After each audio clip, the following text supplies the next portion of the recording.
And welcome to the next video of the snowflake throw. In this video, we're going to discuss and put together all of our squares. Off camera, I put them in the order where I think they look good. So you have to determine what you're going to do. Because I use different colors here, I'm just going to wing it. Now, if you did color strategy, just follow the example that you will see in the picture. So what we have here is that you'll notice that Jessie has strategy. So see this corner here and see this corner, it's not the same.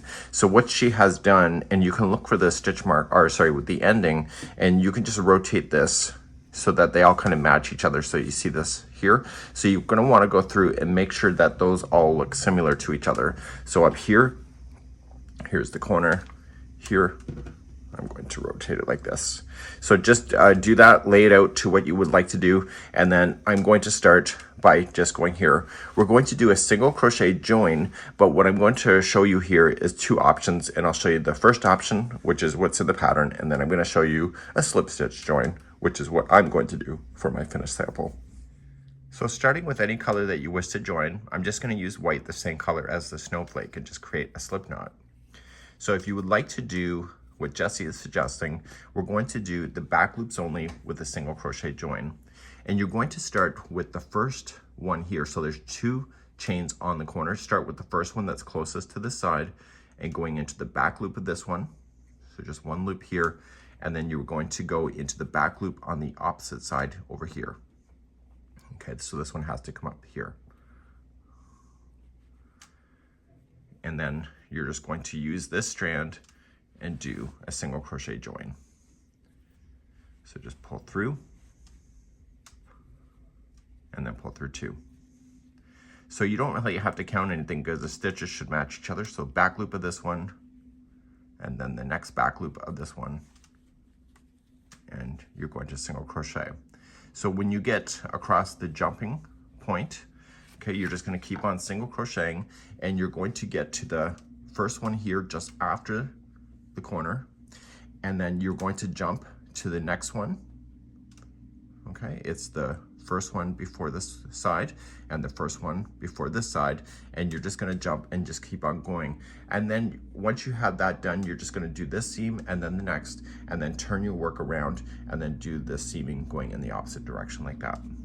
Okay, the only downfall of doing single crochet joining is that you see how it's leaning? It does that normally, and so I'm going to show you a slip stitch join next. I'm going to show you a slip stitch join. Do not create a slip knot first. Just create a loop like this, and still using only the back loops only this side,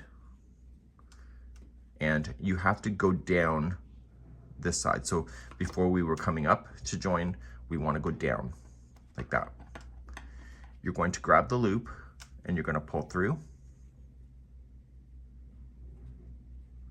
It's a bit tricky to get started, but once you get it, you'll get it. You're going to pull through.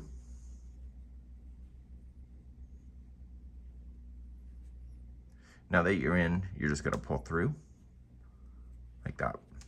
Let the straggler fall to the other side, so the back. And this yarn strand that you're playing with coming from the yarn ball has to come from underneath. It's like a sewing machine, and we can pull this tight later. So coming into the back loop of this one, so you're always going to stay within the same sequence. Okay, you're going to come to the other side and do the back loop of the next one. And then you're just going to wrap and come through.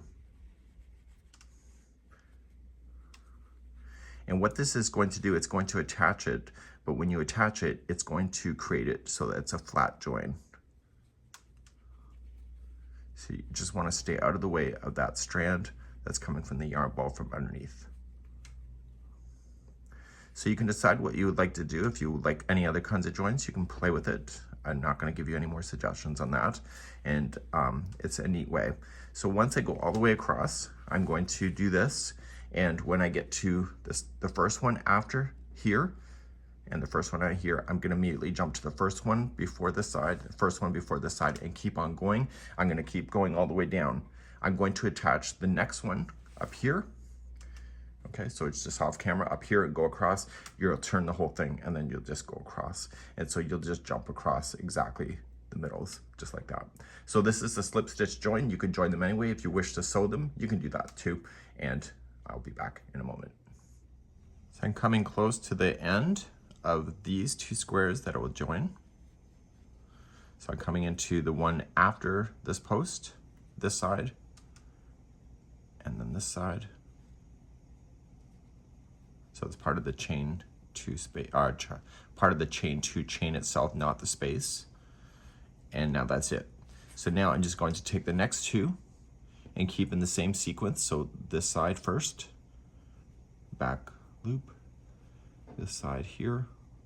Make sure that the orientation of the turn of the squares is what you want it before you go too far. Okay, and just pull things nice and tight and pull together.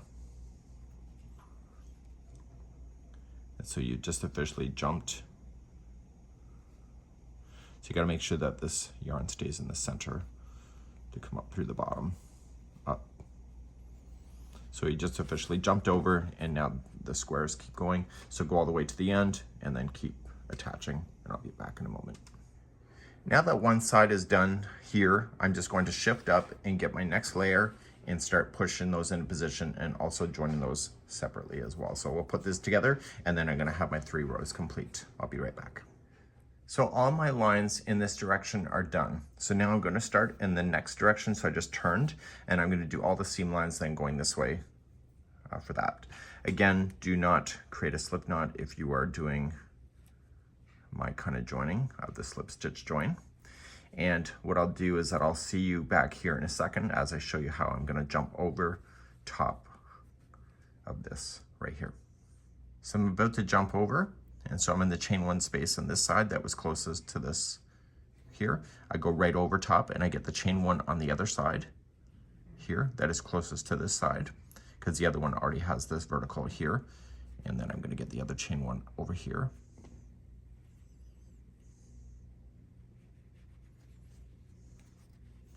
And so I'm essentially pretending that that other join that is going vertical in the camera angle there is not there. And so these are crossing directly over top of the existing joins from before to pull everything nice together right here on the corners. I now have everything joined right on the edge, so I'm going to weave in my ends later. So I have 3 up here, and then another 3, and then 3 and 3. So I'm going to start on the short side. So this is the side that only has 3 on there. And what we have to do is we have to squeeze in a total of 77 single crochets on the short edge. And this includes these corners that you have here. So you may have to just improvise and put 2 stitches into 1 if you don't have the right count, but 77 is the magic number. So as you're going to begin, we're only going to start within the corner itself and using the color A, and we want to join with a single crochet into the same space. Okay, so right here. So we go right into the space, and we're going to join with this single crochet, and then we're going to single crochet again. So there is the number 2. So the chain 1 space in the corners does not count as a stitch on a side. So you now have 2 single crochets. So in the first round here, we only want to use the front loop. So in here, there's always 2 strands, and we're only going to use the front loop that is closest to you. Okay, so we're just using the front only, and we're going to single crochet. So I need you to go all the way across and squeeze in a total so that you have 77 of these single crochets, which includes the the 2 single crochets that will be on the other corner as well. So what I would like you to do is just start counting, and if you have to put 2 into the same one, then do it near the middle of it so that it looks balanced and it'll work out in the end. So I've just come all the way across on the front loop, so in the corners I'm right into the actual space itself. So you can see how this is going to work. So now you're going to turn your project and do the long side, and it's imperative that you hit then 102 stitches all the way across. So after you've turned, just chain 1, that is your corner, and put 2 single crochets in there. So there's 1 and 2, and continuing on the front loops only, just go across and start squeezing in 102 single crochets across. It's really not as hard as I expected it to be. So just single crochet across. So just start counting. So 3, 4, and 5, and I'll see you at the next corner in a moment. I've just come along the long side, so I'm going to turn my work. So I'm going to chain 1 and then 2 single crochets into the corner again. And do you remember what the short side was? It's 77. So the 2 that I just put in plus the others should give you a total count of 77 across. You'll get then to the next corner, you'll chain 1 and then put 2 into the same corner, and then make sure that you still have 102 stitches along the long side, and this will take you right back to the very beginning. And that's where I'm going to see you in just a few moments. So I'm continuing to where I had started, and I'm going to be 101 and 102. So I'm going to chain 1 and I'm going to join it to the first single crochet that I started with, and we need to fasten off. So we're going to be doing something that I've rarely ever see in patterns, which is neat for this one. And we're going to restart this white again, but we have to start in a different position so that we get it right. So the next round is actually going to be on the same round, but we're going to be using the back loops only, and it's going to create this layer to be textured. And if you did the single crochet join, you'll see that it will match the formulation for that. So we're going to continue along and move on to round number 2. For round number 2, we just have to watch the counts. The short round side will have 78 single crochets, and the long side will still be 102. And we're going to cover that when we get to that particular moment. So what I want you to do is that pretend that this does not exist, this last round we just did, and just kind of separate things out here in the back side. And we want to play in that same space. So just move things out of the way. Okay, and you're going to go into there, and we're going to join it with our first single crochet. Okay, so we have 1, and then it says to put 2 more into that same space. So 1 and 2. Now, we're going to use the back loops of the existing squares only. And if you look to where you had placed your stitches before, you're going to notice is that there's back loops that are clear on all of these as you go all the way across. So it's basically 1 stitch to 1 stitch. The difference is that your corners will be 2 single crochet, and then we have chain 2 and then 2 single crochet, or sorry, then 3 single crochet. So let me just reiterate that. It's going to be 2 single crochet, chain 2, 3 single crochet. So the reason why that we just put 3 in here, we need an unequal balance then on the short side only. So when we started this one here, we now have 3. It was 2 before, because we need that stitch to hit 78 stitches instead of 77. Now looking at the blue here, we want to use the back loops of those existing blue. So you can just turn it over and start right there. And so you're going to just go into each of the back loops only, and you're going to single crochet across. So it's exactly what you just did before, and this is going to make it stand off on its own. Okay, so when you go all the way across, including the joined sections, just do it in the exact same stitches where you did it. So when you get to the next corner, you're only going to put 2 single crochets into the first part, and then we're going to chain 2 and then turn the corner. And I will see you there in just a few moments. So I'm coming along the short side, and I'm going all the way to the end here. So there's no more stitches left. So what I need to do is see the corner here. I'm just going to help separate it. And in this corner, we're going to put in, just grab that chain work itself, and you're going to put in 2 single crochet to start, chain 2, and 2 single crochet. And the reason why we never did the 3 single crochet is that we only do it at the start of a short side. So continuing along, just follow it up, and you can just turn it over and to find it. So just kind of look where things are, and you can find the first back loop only, and just single crochet across all the way to the next corner, where I'll meet you there in a moment. So just double check and make sure that you're on the right stitches going across. I'll leave one more tip for you. Sometimes these corners, when you put them in, can hide the first stitch right here. So make sure that after a few of them, you just double check. And so I just double checked, and if it's in the way, just kind of pull things out of the way to access the first back loop of the very first one here. It's kind of harder to tell when the layers are involved here, but once you get the first one, then the rest just fall in line. So I'm coming out to my next corner. The short side is the next one. So just peeling it back, just kind of separate things out. And so just kind of looking at it here, just kind of pull back. And then here, because the short side is next, you're going to start off with 2 single crochet, chain 2, and then 3 single crochet into the same one. And that gives you that odd count that you need in order to get yourself to 78 single crochet. So now you're going to just follow it up, and sometimes, as I mentioned in the last clip, is that this can bury stuff, so just make sure you follow up and turn it over. See, it's kind of buried there, so just kind of move things out of the way and it's right there.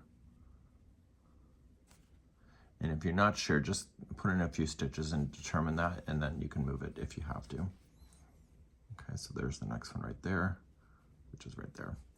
Okay, so you're gonna just continue then to your next corner, and I'll be right back in a moment. Now that the corner is turned and I have the unequal number of 2 single crochet, chain 2, 3 single crochet, I'm going to follow this one up, and if you can't see it, just move things out of the way. It's right in behind here. And so you're just going to single crochet in the back loop, then to the next corner. So you'll be able to tell after a few stitches here if you've got the right one or not, just by just peeling it back and double checking. Okay, so there you go. So you got 1 and 2 and etc. So go all the way across to your next corner, and I'll meet you there in a moment. So I'm now approaching my next corner. I just separate things out. So this is the short side now going to the long side. So when I peel back, it's only going to be 2 single crochet, chain 2, and 2 single crochet. And then again, I'm looking for where this comes up. It's right there. And continuing along to where we started this journey just a few moments ago. So now I'm just going to continue along, and I'm going to finish this up. So I'm just coming all the way around. When we started, we put in 3 single crochets right into the corner. So to finish this corner, we just move stuff out of the way. It's tight, and you were going to put in 2 single crochet to start, followed by chain 2 and join it to the first single crochet that you started with. And we want to end this yarn today, and we are going to completely fasten off, and next time we join you in the next video, we'll start off with a brand new color. And so what you've done today is you put your squares together, and you got the first 2 rounds of your border done. I'm going to damp block this just to make sure the shaping is right, and then I'll be back again in the next video to continue your journey. We hope you're having a good one, and let me know how you're doing in the comments. We'll see you. Bye-bye.